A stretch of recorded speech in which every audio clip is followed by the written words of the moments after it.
A gente vai ter aqui em Mateus 5, 6 e 7, 3 capítulos do que nós chamamos de Sermão do Monte. É quando Jesus ele vai falar sobre coisas muito práticas da vida cristã. Ele está falando para judeus. Então, ele fala sobre a lei judaica, sobre aquilo que eles já tinham. E Jesus vai fazendo ajustes. Ele vai trazendo como se fosse uma releitura daquela lei que eles seguiam. Que para a gente é uma novidade. O Sermão do Monte, né? Ou Sermão da Montanha. Começa então no capítulo 5, versículo 1, que diz assim: Vendo as multidões, Jesus subiu ao monte e se assentou. Seus discípulos aproximaram-se dele e ele começou a ensiná-los, dizendo. Então, Jesus está falando para os discípulos, porque eles têm ouvidos para ouvir, eles têm mente para entender, entendimento para compreender e internalizar os ensinos. Portanto, o que nós vamos ler aqui é para discípulo. A gente, às vezes, cobra dos outros, das pessoas que não fazem parte do reino, das pessoas que não creem verdadeiramente em tudo que está na Bíblia, nós ficamos cobrando deles que eles vivam essa palavra. E a gente não pode colocar sobre eles esse peso, porque eles não vão ter condições de viver. Essa é a verdade. Porque para nós, viver tudo isso aqui é possível pelo Espírito Santo. O fruto é do Espírito na nossa vida. É Ele quem nos fortalece, nos constrange ao arrependimento. É Ele que vai nos ensinar, nos admoestar. Então, o que eu vou ler aqui é para a gente. Que não seja para depois ser dedo acusador dos outros, tá bom? Vamos então para Mateus no versículo 3. Bem-aventurados os pobres em espírito, pois deles é o reino dos céus. Bem-aventurados ou benditos. São as duas traduções bem mais precisas para aquilo que está no original no grego. Bem-aventurados ou benditos. Se você for pesquisar o que significa bem-aventurança, num dicionário como o Aurélio, lá vai dizer que são as felicidades que estão reservadas para o depois, para o porvir, na vida eterna. Essa é a definição que aparece lá. Vou colocar aqui para vocês. Então, a perspectiva é essa, né? A gente está falando de pessoas que são abençoadas, bem-aventuradas, benditas, diante de Deus, na presença de Deus. Por quê? Aqui no 3 ele fala, são os pobres em espírito. Lá no original é a ideia de preposição, de lugar. É um local, que no caso é o nosso espírito, aonde não habita a soberba, mas habita a humildade. Então, são pessoas que não se colocam para além de si mesmos, mas reconhecem que são pecadoras, que são falhas, dependentes da graça de Deus. Isso é ser pobre em espírito. Dessas pessoas é o reino dos céus. No versículo 4. Bem-aventurados os que choram, pois serão consolados. Lá no original, a ideia desse choro é de arrependimento, é de lamento, pentointes. Então, não é um choro qualquer. É um choro de quem se arrepende, de quem lamenta por si mesmo, de um coração contrito diante de quem é. E esses encontram consolo. E o verbo está no futuro. Serão consolados. No 5. Bem-aventurados os humildes ou mansos, pois eles receberão a terra por herança. Então, essa ideia de humildade, de mansidão, é gente que não faz contenda. É gente que não está querendo se colocar acima de ninguém, mas de alguém que simplesmente é. A ideia da mansidão é isso, né?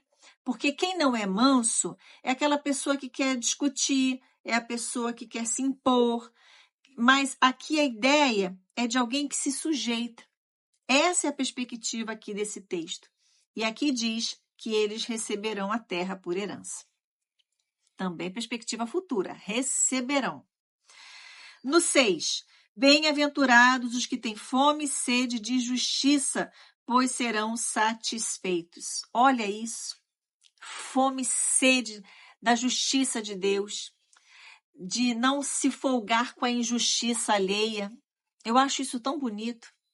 Você tem fome, sede de justiça? Você fica indignada quando você vê alguém sofrendo uma injustiça? Você clama a Deus para que Deus possa agir em favor daquela pessoa? Você defende as pessoas que precisam receber algum apoio, uma ajuda diante de um ato de injustiça? Que sejamos esses, né? Porque esses, diz a palavra, serão satisfeitos da justiça de Deus. Então, se você quer receber a justiça, seja justo. No 7, bem-aventurados os misericordiosos, pois obterão misericórdia. Você quer misericórdia? Ofereça. Diante da miséria humana do outro, tenha um olhar de compaixão. Aí você vê como está tudo meio interligado? Você tem aquele que é pobre de espírito, ele se enxerga como um pecador. Por isso ele se arrepende, ele chora, e aí ele encontra o consolo. E ele é manso, ele é humilde, porque ele se enxerga como ele é. Ele não está ali para brigar, ele não está ali para discutir, ele vê todo mundo como igual. Ele tem esse senso de justiça, do qual fala no versículo 8. E por isso ele é misericordioso, porque ele entende a miséria do outro, porque ele enxerga a sua própria. No 8, bem-aventurados os puros de coração, ou seja, aqueles que não ficam alimentando raiva, raiz de amargura, não. Mas são pessoas que liberam perdão, são pessoas que conseguem ter o coração limpo, né? Porque coração sujo, pesado, é coração com mágoa, que guarda rancor, raiva. Esses que não querem vingança, que liberam, que perdoam, que não deixam ficar raiz de amargura no seu coração, eles verão a Deus. No 9, bem-aventurados os pacificadores, é a galera do deixa disso, que ao invés de botar lenha na fogueira, vai lá e gente, vamos parar. É gente que aquieta, que pacifica, que leva a paz para onde eles vão. E nos nossos dias, como é importante pessoas assim. Essas pessoas serão chamados filhos de Deus. No 10, bem-aventurados ou benditos os perseguidos por causa da justiça. Não é perseguido porque faz besteira. Não é porque é perseguido porque dá mole. Não. É perseguido por causa da justiça, porque são pessoas justas. Deles é o reino dos céus. É muito importante dizer que essas qualidades, elas encontram resistência na nossa carne pecaminosa. Pelo Espírito Santo, as coisas vão fluir. Por isso que a gente precisa estar cheio da presença de Deus, porque só assim, para nós sermos esse padrão que Jesus está estabelecendo. E ele continua no 11 dizendo, bem-aventurados serão vocês quando por minha causa os insultarem, perseguirem, levantarem todo tipo de calúnia contra vocês. Olha, ele está dizendo, vocês vão ser mansos, vocês não vão brigar, vocês não vão revidar, vocês não vão ficar com o coração com raiz de amargura, vocês vão liberar essas pessoas, você vai ter misericórdia daquele que está te perseguindo, você vai amar os seus inimigos, não é isso que a palavra diz? Orar, né? Amar os que te perseguem, orar pelos seus inimigos. Então, Jesus está falando que nós iríamos sofrer questões difíceis por causa do nome dele. Mas ele está dizendo, vocês serão bem-aventurados por isso. Vai dizer aqui no 12. Receberão recompensa nos céus, e será grande a recompensa. Pois da mesma forma perseguiram os profetas que viveram antes de vocês. Todos aqueles que falaram a verdade de Deus, que confrontava, eram perseguidos. E assim somos nós, quando vivemos verdadeiramente o Evangelho. É calúnia, é insulto, até o ponto de chegar a uma perseguição que possa levar à morte. Agora vamos lá para o 13, que diz assim: vocês são o sal da terra. Mas se o sal perder o sabor, como restaurá-lo? Como é que você faz o sal ficar salgado de novo? Dá para fazer isso? Não servirá para nada, exceto para ser jogado fora e pisado pelos homens. O sal, ele dá sabor, tempero, ele é diferente. Você bota um salzinho na comida, é outro sabor.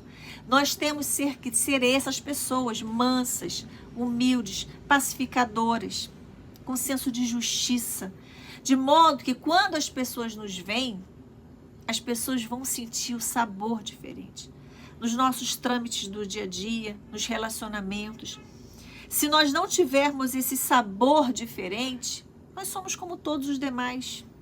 E o nosso comportamento, mais uma vez, sendo humilde, misericordioso, justo, puro de coração, pacificador, suportando as perseguições sem discurso de ódio, sem replicar isso, é luz. Assim, brilhe a luz de vocês diante dos homens, para que vejam as suas boas obras.